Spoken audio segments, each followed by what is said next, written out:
Sitwasyong pangwika sa panahon ng modernisasyon. Sa panahon ngayon, nagbabago ang paggamit ng wika dahil sa teknolohiya at globalisasyon. Mas nagiging magkahalo ang Pilipino at Ingles sa pakikipag-usap, lalo na sa social media at paaralan. Gayunpaman, patuloy pa rin ginagamit ang Pilipino bilang simbolo ng sa pagkakakilanlan at kultura kahit sa modernong panahon. So, pagtalakay sa aralin ukol sa paggamit ng wika sa panahon ng modernisasyon. Sa paglipas ng mga araw, nakilala mo ang kalagayan ng ating wika sa iba't ibang sitwasyon. So, paglipas ng araw daw or mga adlaw or years na kilala mo ang kalagayan ng ating wika sa iba't ibang sitwasyon. So, may mga sektor na nanatili ang pagkapuro ng ating wika. So, nasa mga sektor or mga taong nananatili daw nga magamit sila og pure nga atong wika. So, mayroon naman na ang dati nating wika ay napalitan lamang ng ilang salita na dagdagan ng ilang titik. So, na ay uban daw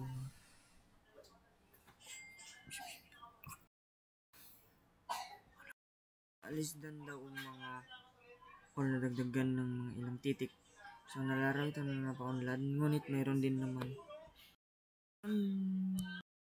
namang mga salita na hindi na rin alam ng ating mga kabataan sapagkat ito ay nagagamit pa.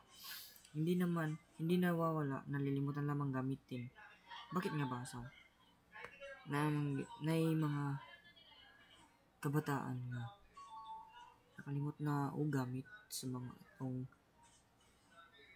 wika, ang itong tradisyon ng wika. Kaya lang nalimtan kes naanad na sila sa karon nga henerasyon. Komunikasyon ang pangunahing salik upang mapaunlad ang ating wika. Ngunit sa pagsulpot ng mga cellphone at mabilis na pag-upgrade nito, mabilis din ang pagkawala ng personal na interactions mga tao. Umaasa na lamang sa nauuso at trending sa ating lipunan. Napakabilis nitong kumalat na akala may isang epidemya dahil na rin sa patuloy na pagbabalita nito mapa telebisyon, radyo at pahayagan. Dahil kailangan mong makahabol sa mabilis na pagbabago, ito ay gagamitin mo. Halimbawa ay ang mga gay lingo na hindi lamang ang mga bakla ang gumagamit, mapababae o lalaki man, bata o matanda, nakatapos ng pag-aaral o hindi.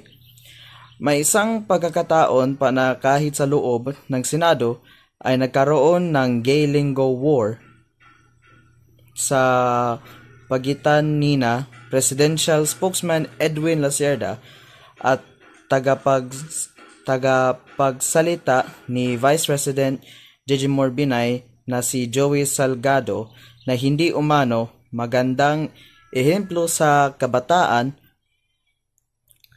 Nagpatunay lamang ito na hindi nananatili sa isang grupo ang salita at ito ay tinatangkilik, makaprofesional man o hindi kahit saan mang sektor ng lipunan. Bago sa paraan ng pagkikomunikasyon dahil sa cellphone at mabilis na pag-upgrade ng teknolohiya, nababawasan ang personal na interaction sa mga tao. Mas umaasa na lamang sila sa mga nauuso o trending na paraan ng pagkikipag-ugnayan. Kabuuan, malaki ang impluwensya ng social at mass media sa ating wika. Hindi man ito nakakasama, ngunit huwag sana nating pagsawalang bahala na tayo ay wikang pambansa ang ginagamit ng wasto sa pagkakataong kailangan natin. Ang social ug ang mass media nakapikto sa atong siultian, pero kinahanglan gyapon na atong ampingan o gamiton sa sakto ang atong pinulungang pambansa.